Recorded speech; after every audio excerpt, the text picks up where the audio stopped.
Hello दोस्तों, एक बार फिर से स्वागत है आपका हमारे यूट्यूब चैनल में। दोस्तों मेरा नाम है प्रेम। आज आपके लिए यहाँ पर हम तीसरा सेट लेकर आए हैं तीसरा सेट लेकर आए हैं जिसमें हम सीडीपी के क्वेश्चन डिस्कस कर रहे हैं। Per day 30 question. दोस्तों आने वाली यूटेट की परीक्षाएं हैं, चाहे एलटी की परीक्षा हो चाहे लेक्चरर की परीक्षा हो, इन सब के लिए आपके जो सीडीपी के 30 क्वेश्चन है ये काफ़ी इंपॉर्टेंट है। यहाँ पर से आप जो है अगर आप इस पार्ट को अच्छे से कर लेते तो आपके लिए काफ़ी इजी हो जाता है। जैसे 30 में से आप 25 भी लेके आते हैं तो बहुत ही अच्छा हो जाएगा आपके लिए बाकी के मार्क्स में मेरिट बनाने के लिए। तो दोस्तों यहाँ पर हम जो है 30 क्वेश्चन का प्रैक्टिस सेट रोज यहाँ पर हम सॉल्व कर रहे हैं। लेकिन आज का जो हम 30 क्वेश्चन लेकर आए ये क्वेश्चन बहुत ही बेहतरीन क्वेश्चन है दोस्तों। ठीक है, इनका लेवल भी नेक्स्ट लेवल है। कुछ क्वेश्चंस में थोड़ा सा कंफ्यूजन हो सकता है, लेकिन यहाँ पर हमने पूरी कोशिश कर रखी है कि इसको पूरा अच्छे तरीके से इस पर जो है डिस्कस की जाए। और दोस्तों अगर आपको किसी भी क्वेश्चन में कोई डाउट लगता है तो आप अपनी प्रतिक्रिया जरूर नीचे से दीजिए दोस्तों। लिखने से जो है काफ़ी अच्छा होता है, आपका नॉलेज बढ़ता ही है लिखने से, तो लिखना जरूरी है। आप कमेंट बॉक्स में जरूर कमेंट करके लिख लेना। और वीडियो को प्लीज़ लाइक करना यार, आप लाइक नहीं करते हैं तो प्लीज़ वीडियो को लाइक जरूर कर देना। चलिए तो स्टार्ट करते हैं आज का वीडियो फ्रेंड्स।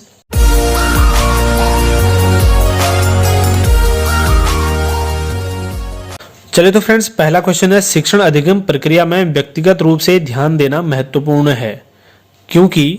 अब देखिए शिक्षण अधिगम प्रक्रिया, यहाँ पर शिक्षण अधिगम का मतलब होता है लर्निंग। ठीक है, तो लर्निंग की प्रोसेस में व्यक्तिगत रूप से ध्यान देना क्यों जरूरी है। देखिए दोस्तों, अगर हम एजुकेशन दे रहे हैं या ले रहे हैं, या देखिए हम एक क्लास को ले लेते हैं। क्लास में मान लीजिए जितने भी बच्चे होते हैं, कुछ बच्चों को मिलाकर एक क्लास बनती है, तो उस क्लास में जितने भी बच्चे हैं, प्रत्येक बच्चे की जो सीखने की दर है या विकास की दर है, जो भी काम करने की पावर है, क्रिएटिविटी है, वो सब अलग अलग होती है। यानी कि हम जिसको कहते हैं इंडिविजुअल डिफरेंस है, प्रत्येक बच्चे में जो भी क्षमता होती है वो अलग अलग होती है। ठीक है, तो हम उसी को बेस बनाकर जो है जो भी कार्य करेंगे तो उस प्रोसेस में उसी को बेस बनाकर हम एजुकेशन देंगे या फिर किसी भी कार्य को करवाएंगे। तो दोस्तों यहाँ पर ये पूछना चाह रहा है कि शिक्षण अधिगम प्रक्रिया में व्यक्तिगत रूप से ध्यान देना महत्वपूर्ण है। व्यक्तिगत रूप से ध्यान देना इसलिए महत्वपूर्ण है क्योंकि हम जानते हैं बच्चों की विकास की दर भिन्न होती है। प्रत्येक बच्चे की विकास की दर जो होती है तो वो अलग अलग होती है और वो भिन्न तरीकों से सीख सकते हैं। तो क्योंकि देखिए एक ही तरीके से कोई भी बच्चा है एक ही तरीके से नहीं सीख सकता। किसी बच्चे को कोई तरीका आसानी से समझ आ जाता है और किसी दूसरे बच्चे को वही तरीका टफ लगता है। ठीक है, तो उसके लिए दूसरी विधि इजी हो सकती है। तो अलग अलग तरीके से बच्चों को समझाना यहाँ पर पड़ता है। बच्चों के विकास की दर अलग अलग होती है बिकॉज इंडिविजुअल डिफरेंस नाम की कोई चीज होती है, जिसकी वजह से जो है प्रत्येक व्यक्ति में, प्रत्येक स्टूडेंट में, प्रत्येक बच्चे में ये क्षमताएं अलग अलग होती हैं।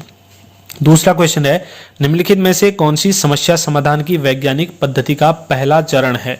तो दोस्तों समस्या समाधान विधि के बारे में बात करते हैं। तो समस्या समाधान विधि क्या है। सबसे पहले इस विधि के अंतर्गत क्या होता है दोस्तों, छात्रों को एक समस्या दे दी जाती है। ठीक है, कोई ऐसी समस्या दे दी जाती है और उस समस्या का समाधान निकालने के लिए उनसे बोला जाता है, शिक्षार्थियों से, स्टूडेंट से। ठीक है, उनको कोई समस्या दे दी और उनसे कहा गया कि इस समस्या का आप समाधान निकालो। इस समस्या का समाधान निकालते हुए वो लोग क्या करते हैं, ज्ञान अर्जित करते हैं, यानी कि ज्ञान प्राप्त करते हैं। एक निष्कर्ष निकालेंगे वो और उससे उनको ज्ञान की प्राप्ति होगी। ठीक है, चलिए ये चीज हो गया। दूसरा दोस्तों, अगर हम बात करें समस्या समाधान विधि की, तो समस्या समाधान विधि को का सबसे पहले प्रतिपादक किसने किया था, ये प्रश्न उठता है। तो हम कहेंगे कि सुकरात और सेंट थॉमस नाम के मनोवैज्ञानिक थे। उन्होंने जो है शिक्षा शास्त्री थे, तो उन्होंने क्या किया था, समस्या समाधान विधि का प्रतिपादन किया था। लेकिन यहाँ पर हम आधुनिक टर्म में इसको देखें, तो मॉडर्न टर्म में देखें तो यहाँ पर जॉन डेवी को इनका प्रतिपादक माना जाता है। दोस्तों जॉन डेवी ने ही वैज्ञानिक स्वरूप प्रदान किया था किसको, समस्या समाधान विधि को। ठीक है, तो दोस्तों यहाँ पर इसका राइट आंसर होने वाला है समस्या के प्रति जागरूकता। तो हम इसको कह सकते हैं कि समस्या के प्रति जागरूकता यहाँ पर ऑप्शन के अकॉर्डिंग कह सकते हैं। लेकिन हम इसको इसके स्टेप्स की बात करें तो इसके चरणों की अगर बात करें तो स्टेप्स, समस्या के प्रति जागरूकता को हम चयन कह सकते हैं। समस्या का चयन करना ना, सबसे पहले समस्या का चयन करना, ये यहाँ पर हम कह सकते हैं। दोस्तों जॉन डीवी ने यहाँ पर जो है इसके 11 चरण बताए हैं। ठीक है। लेकिन अगर हम पुराने उसकी बात करें तो उसमें केवल 5 चरण बताए गए थे। जैसे नंबर 1 है समस्या का चयन करना, दूसरा है समस्या के कारण का पता लगाना, तीसरा है सूचना को एकत्रित करना, ठीक है। अगर कारण का पता लग गया फिर हम सूचनाओं को एकत्रित करेंगे, इकट्ठा करेंगे। चौथा उसका समाधान निकालेंगे, फिर उसका 5वें नंबर पर उसका हम व्यावहारिक रूप में उसका प्रयोग करते हैं, ठीक है। तो ये चीज़ें होती हैं, कुछ इसकी स्टेप्स हैं। लेकिन जॉन डीवी को हमने कहा कि आधुनिक है, तो जॉन डीवी ने इसको अपनी पुस्तक, उनकी एक प्रसिद्ध पुस्तक है, उसका नाम है हाउ वी थिंक, ठीक है। हाउ वी थिंक नामक पुस्तक में उन्होंने इसके 11 चरण बताए हैं, ठीक है। तो 11 चरण आपको पता है तो कमेंट करके कमेंट में जरूर बताएं 11 चरण दोस्तों, ठीक है ना। तो उसके बाद अगला क्वेश्चन देखते हैं, निम्नलिखित में से कौन सा सीखने का क्षेत्र है। तो दोस्तों सीखने का क्षेत्र देखिए, लर्निंग का कौन सा एरिया है, तो यहाँ पर अनुभविक कहेंगे हम, एक्सपेरिमेंटल, ठीक है। तो अनुभव से क्या होता है, अनुभव जितना आपको अनुभव होगा उससे इंसान सीखता है, ठीक है, अनुभव से। अगला है जब बच्चा कार्य करते हुए ऊबने लगता है तो इस बात का संकेत है। जब बच्चा किसी कार्य को करते समय ऊब रहा है तो उसका क्या मतलब है या क्या संकेत है, यहाँ पर बताना है। संभवतः कार्य यांत्रिक रूप से बार बार हो रहा है। अगर किसी कार्य को बार बार करने को किसी बच्चे को दे दिया जाए तो बच्चे क्या हो जाते हैं, उससे बोर हो जाते हैं, ठीक है। तो ऊब जाते हैं उस कार्य से, इसीलिए हम कह सकते हैं कि ऑप्शन ए यहाँ पर सही होगा। अब यहाँ पर ये कोई आंसर गलत है कि बच्चा बुद्धिमान नहीं है, बच्चे में सीखने की योग्यता नहीं है या बच्चे को अनुशासित करने की जरूरत है, ये तीनों गलत हैं, ऑप्शन ए सही है। अगला है प्रायः शिक्षार्थियों की त्रुटियां डॉट डॉट की ओर संकेत करती हैं। तो दोस्तों इसका सही आंसर है सीखने की अनुपस्थिति, ऑप्शन सी इसका सही आंसर है, जिससे वह बार बार गलतियां कर रहा है। अगला है निम्नलिखित में से कौन सी प्रगतिशील शिक्षा की विशेषता है। दोस्तों प्रगतिशील शिक्षा की विशेषता कौन सी है, इसमें से बार बार ली जाने वाली परीक्षाएं, ठीक है। अब देखिए यहाँ पर ऑप्शन थोड़ा सा ऐसे दे रखा है, अगर हम इसको थोड़ा सा अच्छे तरीके से देखें तो हम इस ऑप्शन को कह सकते हैं कि समय समय पर बालकों की शैक्षणिक विकास का मूल्यांकन करना, ठीक है। तो हम इस तरीके से इसको ले सकते हैं, इस ऑप्शन को यहाँ पर शॉर्ट में दे रखा है कि बार बार ली जाने वाली परीक्षाएं। तो प्रगतिशील शिक्षा की अगर बात हो रही है तो थोड़ा सा प्रगतिशील शिक्षा के बारे में डिस्कस की जाए। दोस्तों प्रगतिशील शिक्षा क्या है, प्रगतिशील शिक्षा का उद्देश्य क्या होता है। प्रगतिशील शिक्षा का उद्देश्य है बालक की शक्तियों का विकास करना, ठीक है। प्रगतिशील शिक्षा का क्या उद्देश्य है, बालक की शक्तियों का विकास करना, या फिर हम कह सकते हैं जनतांत्रिक मूल्यों की स्थापना करना बालक में, ठीक है। तो ये प्रगतिशील शिक्षा के उद्देश्य हैं। बाकी अगर हम इसको पूरी डिटेल में चर्चा करें तो बहुत लंबा वीडियो हो जाएगा, तो यहाँ पर हम कुछ मेन चीजें लेकर ही चलेंगे। अगला है एक शिक्षक प्रश्न पत्र बनाने के बाद यह जांच करता है कि क्या प्रश्न परीक्षण के विशिष्ट उद्देश्यों की परीक्षा ले रहे हैं। यह मुख्य रूप से प्रश्न पत्र की डॉट डॉट के बारे में चिंतित है। दोस्तों देखिए एक शिक्षक है, वो कोई प्रश्न पत्र बनाता है, ठीक है, और प्रश्न पत्र बनाने के बाद वो अंत में प्रश्न पत्र की जांच करता है कि हमने जो प्रश्न पत्र बनाया है ये परीक्षार्थी के विशिष्ट उद्देश्य जो हमने सेट किए हैं, जिस उद्देश्य से हम इस पेपर को बना रहे हैं, क्या ये उस के अकॉर्डिंग बना है या नहीं। यानी कि वो क्या जांच करता है, उसकी वैलिडिटी के बारे में जांचता है, वैधता के बारे में। जब आप ब्लूप्रिंट पढ़ेंगे किसी भी पेपर को बनाने के लिए, उसका एक ब्लूप्रिंट तैयार किया जाता है, ठीक है। तो इसके लिए उसमें देखिए, उसमें विश्वसनीयता भी होनी चाहिए, वैधता होनी चाहिए, इसके कुछ चरण हैं, कुछ स्टेप्स हैं, ठीक है। तो वो जो है इसमें होना चाहिए। लेकिन यहाँ पर प्रश्न हम पढ़ेंगे ध्यान से, तो वो ये जानना चाह रहा है क्या ये उन उद्देश्यों के अकॉर्डिंग वैलिड है या नहीं है, ठीक है। तो ऑप्शन डी यहाँ पर सही है। अगला है विवेचनात्मक शिक्षा शास्त्र का यह दृढ़ विश्वास है कि, तो विवेचनात्मक शिक्षा शास्त्र, अब विवेचनात्मक यहाँ पर बड़ा कुछ ऐसे शब्द आते हैं जिनको हमको समझना काफ़ी टफ हो जाता है। तो विवेचनात्मक को हम क्रिटिकल कह सकते हैं, ठीक है, क्रिटिकल या फिर इंडक्टिव। तो क्रिटिकल शिक्षा शास्त्र का दृढ़ विश्वास है कि शिक्षार्थियों के अनुभव और प्रत्यक्षण महत्वपूर्ण होते हैं। दोस्तों देखिए, शिक्षार्थियों के अनुभव और प्रत्यक्षण महत्वपूर्ण होते हैं। शिक्षार्थियों का जो अपना अनुभव होता है और फिर किसी भी चीज़ का प्रत्यक्षण करना, प्रत्यक्ष रूप में करना, वो महत्वपूर्ण होता है। ऑप्शन यहाँ पर सी सही है। अगला है विद्यालय आधारित आकलन मुख्य रूप से किस सिद्धांत पर आधारित होता है। दोस्तों विद्यालय आधारित आकलन जो है बाह्य परीक्षकों की अपेक्षा शिक्षक अपने शिक्षार्थियों की क्षमताओं को बेहतर मानते हैं। देखिए कोई भी विद्यार्थी है जो उनके शिक्षक हैं वो अपने शिक्षार्थी की, अपने स्टूडेंट की क्षमताओं को बेहतर तरीके से समझ सकते हैं। अगर बाहरी तौर पर कोई उनका एग्ज़ाम लेता है बच्चे का, तो वो कुछ क्वेश्चन दे देता है और उस क्वेश्चन के बेस पर ही उसका पूरा आकलन करने लगता है। उससे उस शिक्षार्थी यानी कि स्टूडेंट का पूरा आकलन नहीं हो पाता है। ठीक है, तो यानी कि जो शिक्षक है जो हमेशा उनके साथ रहते हैं, उनको एजुकेट करते हैं, उनको टीच करते हैं, तो यहाँ पर शिक्षक को बेहतरीन तरीके से पता होगा, शिक्षक बहुत अच्छे तरीके से जान सकता है कि उसकी क्या क्षमता है और किस उसकी क्षमता के अकॉर्डिंग जो उससे कार्य वो ले सकता है। बाकी किसी भी कीमत पर विद्यार्थी को अच्छे ग्रेड मिलने चाहिए ये नहीं है। विद्यालय बाह्य परीक्षाएं निकायों की अपेक्षा ज़्यादा सक्षम है और यहाँ पर आकलन बहुत किफ़ायती और मितव्ययी होता है।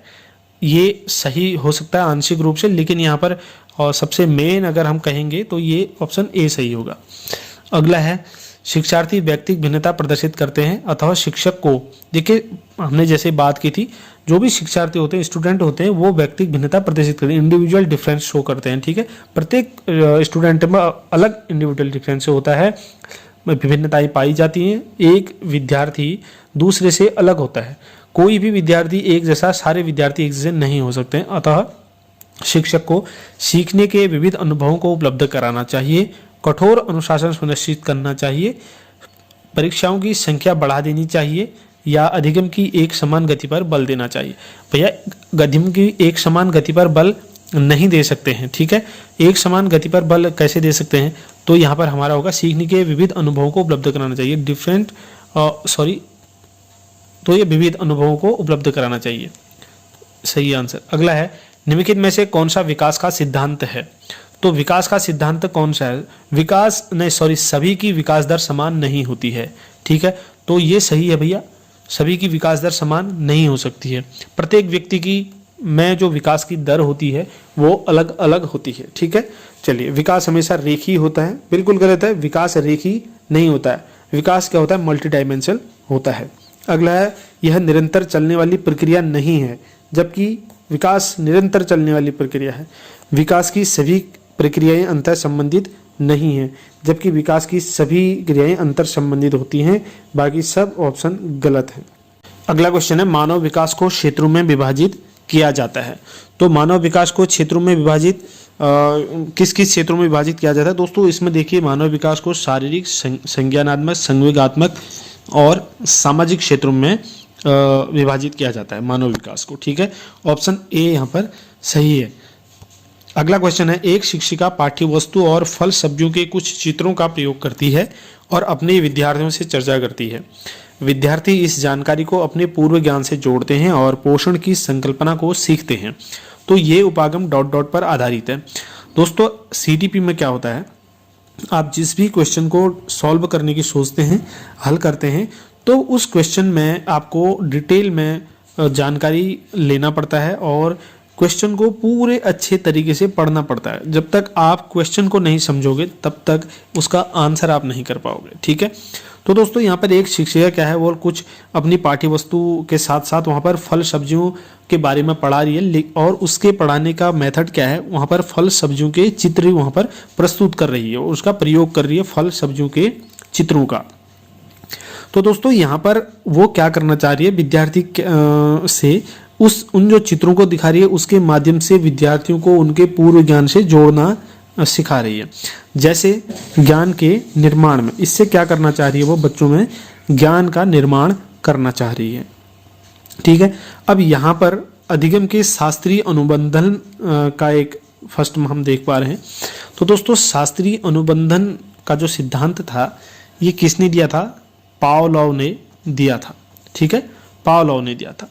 तुम आपको याद होगा पावलोव ने जो कुत्ते पर एक्सपेरिमेंट किया था, तो जैसे ही कुत्ते को भोजन दिया जाता था उससे पहले एक घंटी बजाता था। घंटी बजाने के बाद कुत्ते को पता होता था कि मेरे लिए भोजन आएगा, उसके मुंह में लार आती थी। जब कभी बाद में खाली घंटी बजा दी गई, भोजन नहीं ले गया, तब भी उसके मुंह में खाली घंटी से ही लार आ जाती थी। तो ये शास्त्रीय अनुबंधन है किसका, पावलोव का। दूसरा है पुनर्बलन के सिद्धांत है दोस्तों। तो पुनर्बलन के सिद्धांत, पुनर्बलन का मतलब होता है रेनफोर्समेंट, यानी कि पुनर्बलन का सिद्धांत होता है अगर कोई बच्चा किसी कार्य को करता है उसके बदले में उसको शाबाशी दे दी जाए, फीडबैक कुछ ऐसा दे दिया जाए या कोई सम्मान दे दिया, कोई पुरस्कार दे दिया जाए, तो इससे जो है उसके सीखने की दर बढ़ जाती है और उसको उसमें रुचि पैदा हो जाती है, तो इससे भी प्रभाव पड़ता है। ये पुनर्बलन का सिद्धांत है। अधिगम के सक्रिय अनुबंधन का सिद्धांत की अगर हम बात करें दोस्तों, तो सक्रिय अनुबंधन का सिद्धांत दिया था स्किनर ने। स्किनर कौन थे? हार्वर्ड विश्वविद्यालय में प्रोफेसर थे ये स्किनर। तो सक्रिय अनुबंधन के सिद्धांत के अनुसार अगर हम बात करें क्या होता है, तो इसमें किसी अनुक्रिया या व्यवहार के बाद अगर करने वाले को शांति का या संतोष या आनंद की प्राप्ति होती है, अनुभूति होती है, तो प्राणी क्या करता है? उस व्यवहार को दोहराना चाहता है या दोहराने का प्रयास करता है। अगर उसी प्रक्रिया से उसको दुख की अनुभूति होती है तो वो फिर उस प्रयास को दोबारा नहीं करेगा या नहीं दोहराएगा। इसको हम कहते हैं SR बॉन्ड, ठीक है, स्टिमुलेट रेस्पॉन्स बॉन्ड, ठीक है। तो ये किसने दिया था? स्किनर ने दिया था। उसके बाद चलिए हाँ नेक्स्ट क्वेश्चन देखते हैं। क्वेश्चन नंबर 14 है, जब बच्चे की दादी उसे उसकी माँ की गोद से लेती है तो बच्चा रोने लगता है। बच्चा डॉट डॉट के कारण रो रहा है, तो बच्चा किसके कारण रोया भाई? जब बच्चे की माँ की गोद से बच्चे को ले लिया जाता है, उसकी दादी लेती है, तो बच्चा किस वजह से रोने लगता है?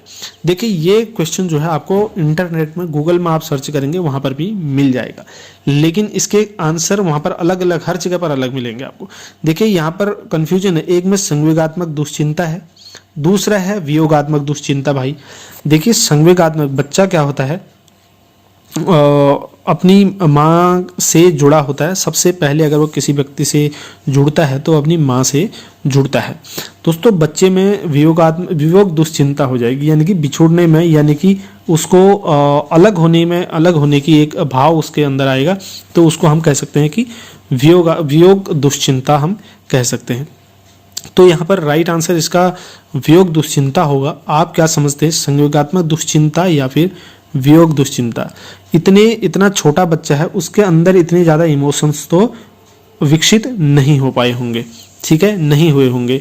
और अगर किसी का ये भी मत होता है कि बच्चा सबसे पहले अपनी माँ से संवेगात्मक रूप से या अन्य रूप से भी जुड़ता है, तो यहाँ पर संवेगात्मक दुश्चिंता होना चाहिए, लेकिन कई लोगों का मानना है वियोग दुश्चिंता होना चाहिए।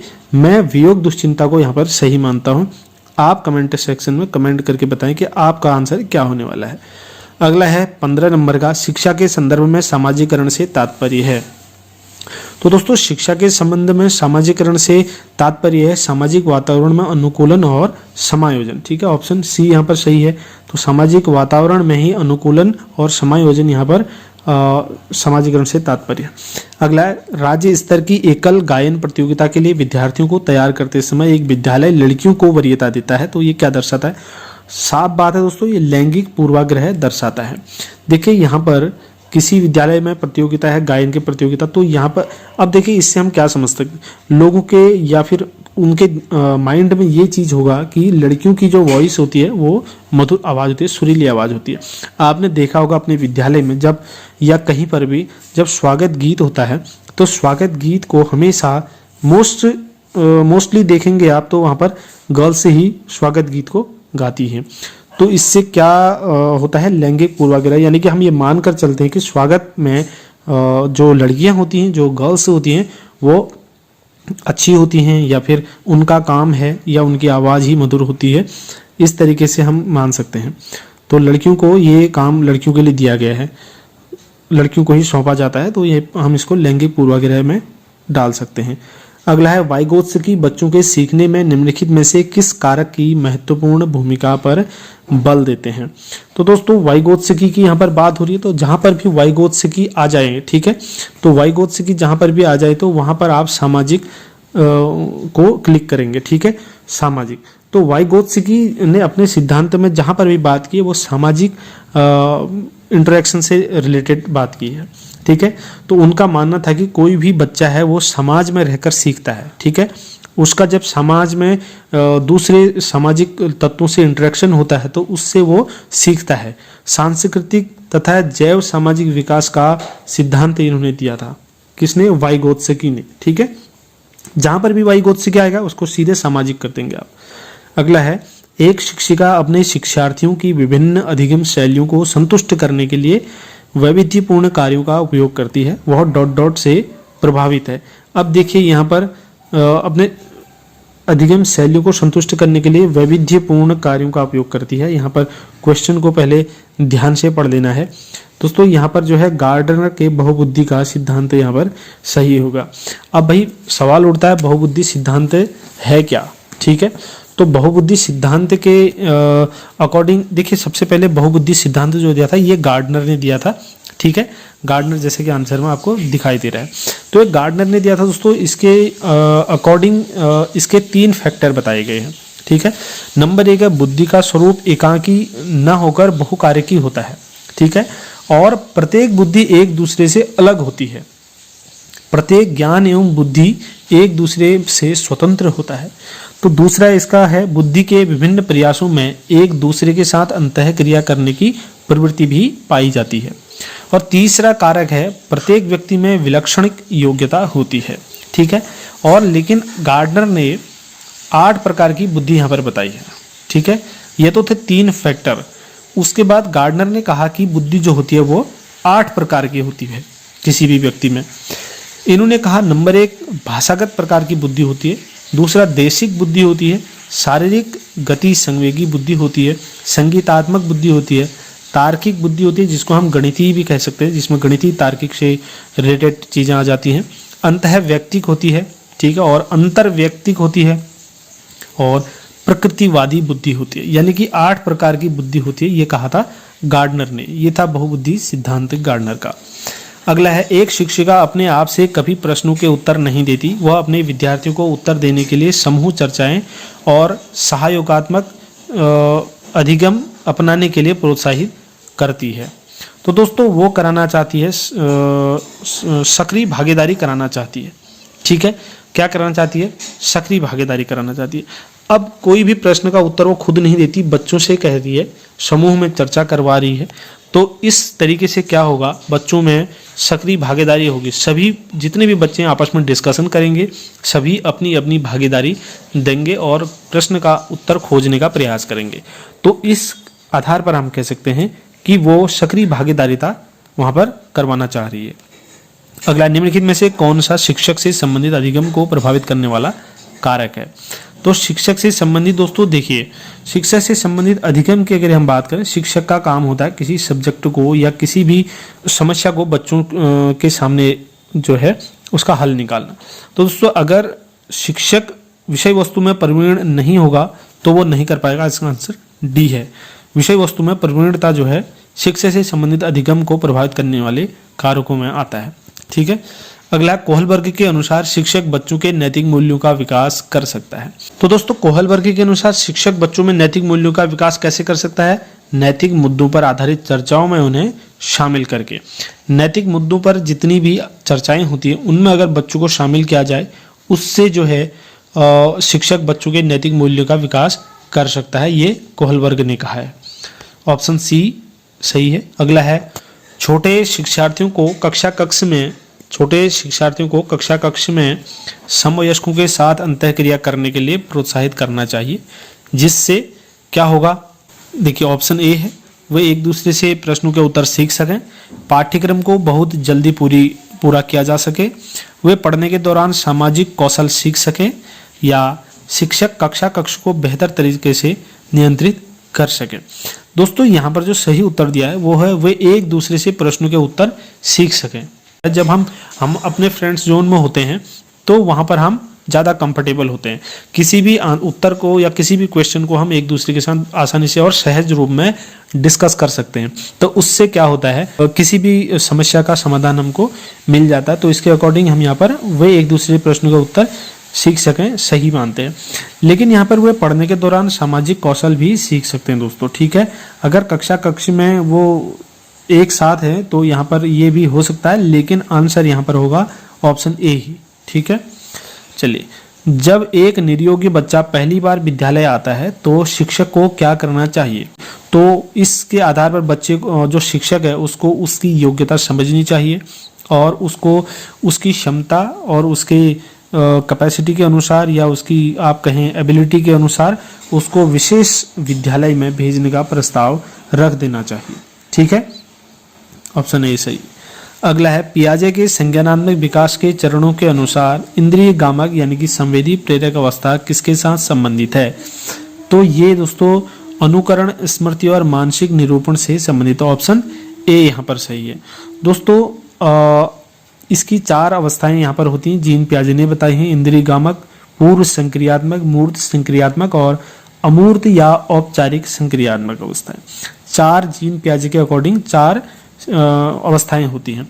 तो जो प्रथम अवस्था है इसको संवेदी गामक या इंद्रिय गामक अवस्था कहते हैं। इसमें बच्चा अनुकरण करता है, किसी भी चीज़ को जो है अमूर्त रूप में जानता है, बस हो गया। यानी कि अनुकरण, स्मृति और मानसिक निरूपण यहाँ पर सही है। अगला है मानव व्यक्तित्व परिणाम है। तो मानव व्यक्तित्व जो है किसका परिणाम है? आनुवंशिकता और वातावरण की अंतरक्रिया का। ठीक है, मानव व्यक्तित्व आनुवंशिकता और वातावरण की अंतरक्रिया का परिणाम है। अगला है जब बच्चा फेल हो जाता है होता है तो इसका तात्पर्य है कि बच्चे ने उत्तर को सही तरीके से याद नहीं किया। देखिए यहाँ पर थोड़ा सा है, इसका आंसर दिया है बच्चे ने प्राइवेट ट्यूशन लेनी चाहिए थी, लेकिन जो हमारी एजुकेशन पॉलिसी है वहाँ पर जो है प्राइवेट ट्यूशन का विरोध है दोस्तों। ठीक है, प्राइवेट ट्यूशन को गलत माना गया है, लेकिन यहाँ पर मुझे जो सही उत्तर लगता है बच्चे ने उत्तर को सही तरीके से याद नहीं किया था। यानी कि हम इसको थोड़ा सा अगर चेंज करके कहें तो बच्चे ने जो है लर्निंग सही तरीके से नहीं की थी, कि मतलब उसके लिए पहले से वो तैयारी नहीं की थी। अगर हम इस ऑप्शनों के आधार पर देखें तो ऑप्शन ए सही होगा। अगला है शिक्षण से अधिगम पर बल देने वाला परिवर्तन हो सकता है। ठीक है, तो शिक्षण से अधिगम पर बल देने वाला परिवर्तन क्या हो सकता है? दोस्तों बाल केंद्रित शिक्षा पद्धति को अपनाकर। देखिए आज की टाइम पे जो भी शिक्षा पॉलिसीज बन रही है उन सभी में बाल केंद्रित शिक्षा को महत्व दिया जा रहा है या फिर प्रायोरिटी दी जा रही है। तो कोई भी बात हो, कोई भी पॉलिसी बने, उसमें सबसे पहले बाल केंद्रित शिक्षा का पर ही बात होती है। शिक्षा का स्वरूप कैसा होना चाहिए? बाल केंद्रित होना चाहिए, यानी कि बालकों को ऊपर ही रखा जाता है। चलिए, रटाना तो बिल्कुल भी मना है। तो ये चीज़ तो बिल्कुल जहाँ पर आता तो आप इसको सीधे ही गलत कर दीजिए। अगला है बीजों का अंकुरण संकल्पना के शिक्षण की सबसे प्रभावी पद्धति है। तो दोस्तों बीजों के अंकुरण के बारे में अगर आप उनको बच्चों को समझा रहे हो तो सबसे पहले बच्चों को क्या करेंगे? विद्यार्थियों के द्वारा पौधों के बीज बोना और उसके अंकुरण के चरणों का अवलोकन करना। ये बिल्कुल सही है। अगर बच्चे खुद बोएंगे, उसके अंकुरण जब होगा, बच्चे खुद उसका अवलोकन करेंगे तो वो ज़्यादा प्रभावी होगा।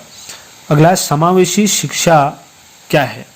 तो दोस्तों समावेशी शिक्षा आप कक्षा में विविधता का उत्सव मनाती है। तो समावेशी शिक्षा जो है कक्षा में विविधता का उत्सव मनाती है। अब समावेशी शिक्षा क्या होती है? तो दोस्तों समावेशी शिक्षा एक ऐसी शिक्षा प्रणाली है जो छात्रों की योग्यता, उनकी क्षमता, उनकी शारीरिक और आर्थिक स्थिति के अनुरूप शिक्षा प्रदान करती है।